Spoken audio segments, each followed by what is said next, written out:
Swedish progressive death metal turned progressive rock act Opeth now have 12 albums under their belt, and I've been a fan of the band for 6 years now. Back then they were still heavy into their death metal side of things, but just about to take the major left turn that was 2011's Heritage album. I personally prefer the dynamics found in Opeth of old, and I personally didn't like the sound or direction of Heritage, and I still don't like that album. But its 2014 follow-up, Pale Communion, has grown on me, and I think their newest album, Sorceress, is another grower. The issue with albums like these is that they can only grow on you so much, and for as long as you care to come back to them. Something I missed in Heritage was the rich atmosphere and darkness Opeth were known for having in their sound, as well as the general cohesiveness in their musical ideas and progressions.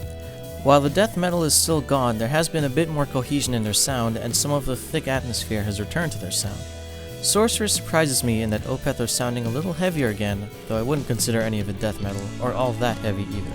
The album opens with Persephone, an intro reminiscent of Watershed's opener, Coil. I wouldn't say it's as good as that track, but it's a nice little acoustic bit to open with. When we transition into the title track, Sorceress, it starts with a little proggy drum, bass, and keyboard section that doesn't really do anything for me other than remind me of frontman Michael Åkerfeldt's desire to sound like dudes in the 70s who did way more drugs than he does. After this bit, the song abruptly transitions into a heavier bit, with Mike's clean vocals eventually coming in. The song itself has a bit more of a traditional song structure than Opeth fans are used to hearing. It's a catchy track that I like listening to, but it doesn't do much for me. Not just because I don't like the direction of the 70s prog influence, even the heavier bits feel lacking in punch or emotion. The Wildflowers is a similar affair. Overall a more diverse song, but yet another one that I only have come to like due to its catchiness, but not because of its substance. I also find the beginning of this song to be filled with more unnecessary prog ideas for the sake of prog. Music stripped of soul, just trying to emulate a style. And while it's well done, what is music without soul? After this we have Will O' the Wisp, the first track on here that I genuinely enjoyed from the first listen. I would compare it to Blackwater Park's Harvest. A well-made, mostly acoustic track that definitely feels like it has soul and structure. No pointless part progressions, no shred wankery, just good music that starts off simple and naturally builds into something greater. However, it's on this track that I really started to notice the mixing of this album.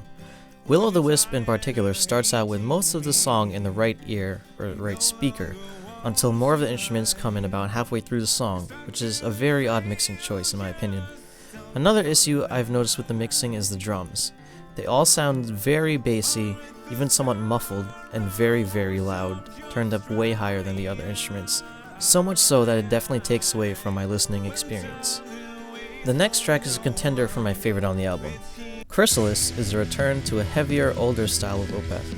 As a matter of fact, it would not even be out of place on the Ghost Reveries album. The progressive elements are more natural and the guitars are heavy and with a thicker, nice tone. Even Mike's singing is reminiscent of Ghost Reveries, and they do leave an impact unlike some of the previous songs.